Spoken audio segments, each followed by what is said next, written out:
ప్రతి గురువారం పశ్చిమ నియోజకవర్గంలో ఫీల్డ్ విజిట్స్ ఉంటాయి.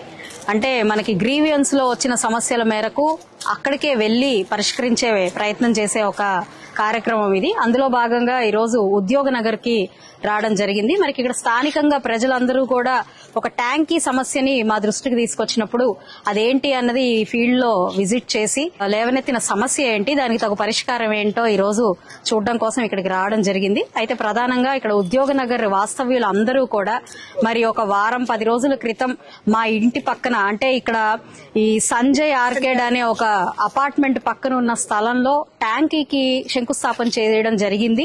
మా నోటీస్ లో లేదు ఇక్కడ ట్యాంకీ శంకుస్థాపన చేస్తున్నారని. మేము గతంలో ఇక్కడ గుడి డెవలప్మెంట్ కోసం అడగడం జరిగింది, దానికి రిప్రజెంటేషన్స్ ఇవ్వడం జరిగింది, మా ఎమ్మెల్యే గారి దృష్టికి కూడా తీసుకురావడం జరిగింది.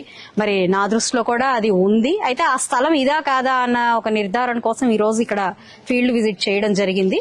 అయితే ఇక్కడ స్థానికంగా ప్రజలందరూ కూడా మాకు ఇక్కడ ట్యాంకీ వద్దు, ఎందుకంటే ఇది ఇళ్ల మధ్యలో ట్యాంకీలు కట్టినప్పుడు ఈ వాటర్ కోసం రవాణాకి హెవీ వెహికల్స్ రావడం జరుగుతుంది, లారీలు వస్తా ఉంటాయి పోతా ఉంటాయి, దానివల్ల చాలా ఇబ్బంది కలుగుతా ఉంటది, రోడ్లన్నీ కూడా పాడవుతాయి, స్థానికంగా కూడా మాకు చాలా ఇబ్బందిగా ఉంటుంది అని చెప్పి వాళ్ళందరూ కూడా ఏకముక్తంగా ఈ సమస్యను మా దృష్టికి తీసుకురావడం జరిగింది.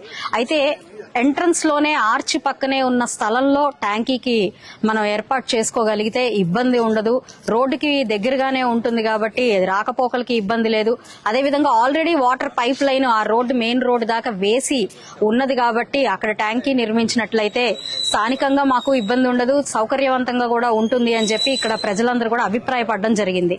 అయితే దీన్ని సమీక్షించడం కోసం ఈ రోజు రావడం, మరి వాళ్ళు చేసిన సూచనల మేరకు ఇది అధికారుల దృష్టిలోకి తీసుకెళ్లి ఇక్కడైతే ట్యాంకీ ఇక్కడ స్థానిక ప్రజలందరూ కోరుకుంటున్నారో అక్కడ ఏర్పాటు చేసే ప్రయత్నం చేస్తాము అని చెప్పి ఇక్కడ స్థానికంగా హామీ ఇవ్వడం జరిగింది. మరి ఏ స్థలంలో అయితే గుడి కోసం ఇక్కడ స్థానిక ప్రజలందరూ కూడా కోరుకుంటున్నారో అది కూడా ఉన్నతాధికారుల దృష్టికి తీసుకెళ్లి అక్కడ రానున్న రోజుల్లో గుడి ఏర్పాటు చేసుకుని ఇక్కడ అందరికీ కూడా ఒక మంచి వాతావరణాన్ని ప్రసాదించే ఒక ప్రయత్నం మేమందరం కూడా చేస్తాము అని చెప్పి స్థానికంగా అందరికీ చెప్పడం జరిగింది. అందరూ భాగస్వాములై కలిసికట్టుగా గనక దీని మీద ఒక పాయింట్ మీద నిలబడి ముందుకు వెళ్తే గనక ఖచ్చితంగా వారు కోరుకుంటున్న పనులకి ఒక పరిష్కారం లభిస్తుంది అని అభిప్రాయపడుతూ మరి ఈ యొక్క కార్యక్రమంలో మా డివిజన్ ప్రెసిడెంట్లు, వైస్ ప్రెసిడెంట్, మరి సెక్రటరీ గారు, ఇతర నాయకులు, స్థానిక ప్రజలందరూ కూడా భాగస్వామ్యులు అయ్యారు.